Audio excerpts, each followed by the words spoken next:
আমরা গণ অভ্যুত্থান ঘটালাম দাদাদের দাদাগিরি করার জন্য না। ভারতের সাথে সম্পর্ক হবে চোখে চোখ রেখে। আমি আপনাদের ক্যাম্পাসের না, কিন্তু আমি একজন বাংলাদেশী।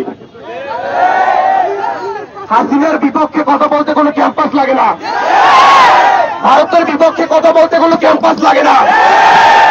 ব্যাপারটা হচ্ছে কি জানেন, হাসিনাকে আমরা দাঁড়াই দিছি না, হাসিনাকে ভারত গিলতেও পারতেছে না, ছাড়তেও পারতেছে না। যার জন্য ভারত আরেকটা চেষ্টা করতে চায়, দেখা যায় হাসিনাকে ঢুকানো যায় কিনা। সুতরাং দিল্লি না ঢাকা, দিল্লি না ঢাকা, দালালি না রাজপথ। আমরা যে গণ অভ্যুত্থান ঘটাইলাম, এখনো অনেক ভাইয়ের চোখ নাই, হাত নাই, পা নাই, অনেকে কবরে। এগুলোর জন্য ওদের মায়া কান্না হয় না, ওদের মায়া কান্না হয় ওরা আবার ক্ষমতায় আসবে সেজন্য। সেই সাথ আমরা গ্রহণ করতে দিব না। আমরা বাংলাদেশের মানুষ আজকে দেখেন কত এক। চট্টগ্রামে যে খুন করা হলো, আমরা সবাই রাস্তায় নেমেছি।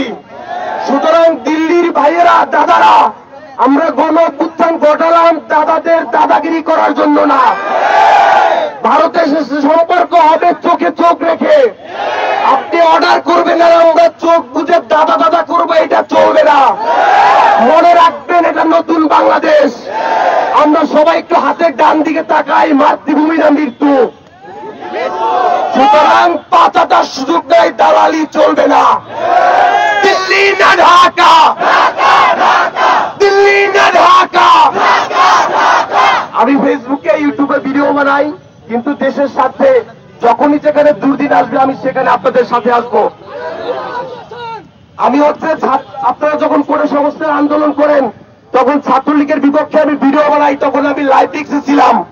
তখন আমি বরিশাল বিশ্ববিদ্যালয়ে আপনাদের কাছে এসে আমি আশ্রয় পেয়েছিলাম। সুতরাং এখন আমি ঢাকাতে আছি, এই দেশের জন্য অলওয়েজ প্রস্তুত। সুতরাং আপনারা আমাদের ভাই, আমি আপনাদের ভাই, আপনাদের অলওয়েজ পাশে চাই। দিল্লি না ঢাকা।